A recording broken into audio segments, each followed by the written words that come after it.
This is Lisa from Mobile Tech Review, and this is the Palm Pixi Plus, this time on AT&T. When we last saw the Pixi Plus, it was on Verizon.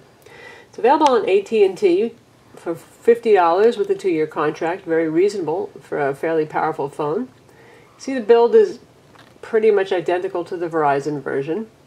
This is the standard back that it ships with, which is a smooth, slightly soft touch back.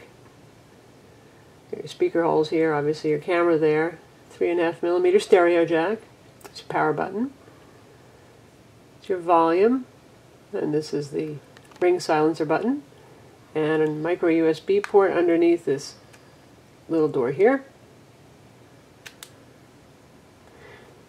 And we'll take a look at the optional Touchstone back. This sells for $20, or if you get this with the Touchstone charger, you can get both for around $55. This is a really neat stipple textured back, and inside it has the magnets that help keep it aligned on the Touchstone charger. This is also available in 4 different colors now. If you buy it individually, they're $20 a pop.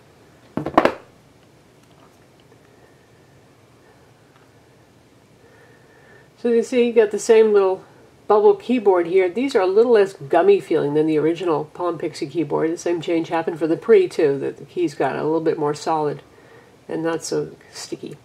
It's a very teeny keyboard. It's reasonably usable though. There is no hardware center button here, but there is an illuminated touch sensitive button here that will illuminate if you're actually using it in a place where you can. And it's typical of Palm OS. If you tap on an icon to launch a program, and this is a web browser in this case with visual bookmarks, you can do that to minimize it, and then you can swipe around and go to your next thing, or you can just go like so to close and quit the application. There really isn't much of a difference between this and Verizon other than the networks they're available on. This has AT&T Navigator on it. It has a good GPS that was very reliable for us in navigation. Again, the solid WebKit style web browser that's on here. PDF viewer, document viewer, Amazon MP3.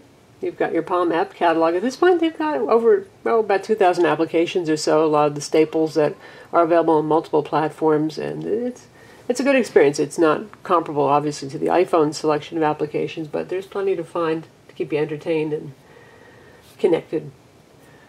Being a WebOS device, this has Exchange account with multiple Exchange accounts. It supports Gmail. You can put Twitter on here. You can put Facebook. It's a very powerful phone for $50, and it's a good messaging phone given that it has a keyboard, and the operating system is one of the coolest that you'll find on a QWERTY phone these days. So if you're looking for an affordable messaging phone, the Palm Pixi Plus on AT&T is a reasonable choice. Now that the iPhone 3GS 8GB is down to $99, though, it's going to face some strong competition for those of you who really don't need the QWERTY keyboard. But for those who do, Pixi Plus is definitely worth a look. For those of you who are new to Palm WebOS and to the Pixi, we'll give you a quick rundown. This is a 320 by 400 pixel display. It's somewhat lower resolution than the Palm Pre Plus that's also available on AT&T. That has a 320 by 480 display just like the iPhone. And this is 2.44 inches across. Text is certainly readable at that resolution and this screen size, but you're going to do some scrolling around web pages, and I'll show you that real quick. And we will go to our own website. And this is over AT&T's 3G network. Battery life typically for the Palm WebOS products isn't a super strong point, so I would expect to charge this guy every night if you're going to use it reasonably moderately to reasonably heavily.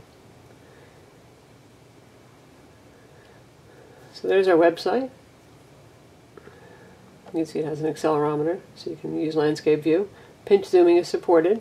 It's very responsive, very fast. This is fast CPU just like the Palm Pre does. Makes for a wonderful browsing experience, although again the resolution is relatively low, so you're going to do a lot of scrolling around here on the screen. It says 3G on AT&T's 2 bands. And next we're going to take a look at some of the apps that we've loaded here. See what the New York Times app looks like. As you can see, it's loading up side by side to the web browser. This is multitask, so you can have many apps running at the same time. There's 8 gigs of storage on board with about 7 gigs available. There is no expansion slot, so the internal memory is all the memory that you've got. It's a very good music player on board, and it's reasonably good at playing video too. So here we are on the New York Times app. See, that loads with pictures and it scrolls and behaves well. If you want to look at an article, just tap on it.